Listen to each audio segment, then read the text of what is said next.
Welcome to A&M ACT Prep. Visit our website at anmactprep.wordpress.com to get more information about how we do our services. I look forward to tutoring you someday. Look and watch this video to see some great tips on ACT. I was looking over the test and I didn't realize that ACT gave you another ratio problem pretty close together from the last one we did in June 2023.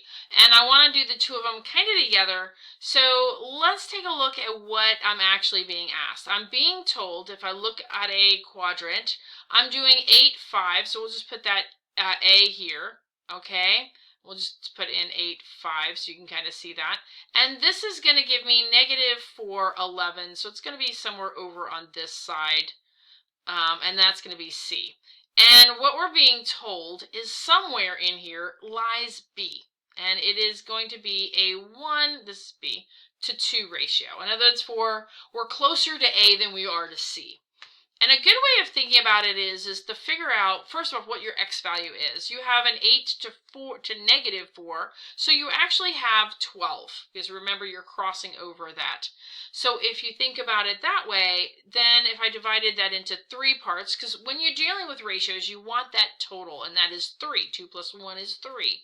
So we're going to divide that into 4, 4, and 4. And what we want to do is we're starting at 8 and we're going backwards 4 because we're going to -4. So we're going to end up at 4 right here. So my x value is 4. Now I only have one of those, but in case you decided to do the y value instead of the x, we now are going to go 5 to 11, and that's going to be 6. And if I divide that by 3, I'm dealing with 2's. So when my up motion, I'm doing 2, and then I'm doing 4, okay, so to get to the C level. So if I think about it that way, I'm starting at 5, and 5 plus 2 is 7, so this is the reason why K is my value. So when you're doing ratios and you want totals, or you're dealing with an entire line, like we talked about last time, you do want to add the two ratios to get them. So if you're like boys to girls,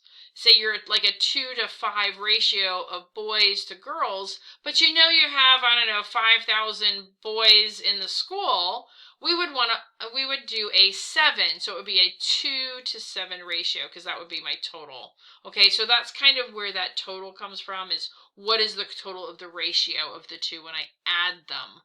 So this would be for the total. So I now have boy, girl, and total. So it's 2, 5, and 7. In this case, it is 1, 2, and then my total is 3. Thanks for watching our tips. Make sure you subscribe so you don't miss any of our good material, and give us a thumbs up. You have a great day and see you next time.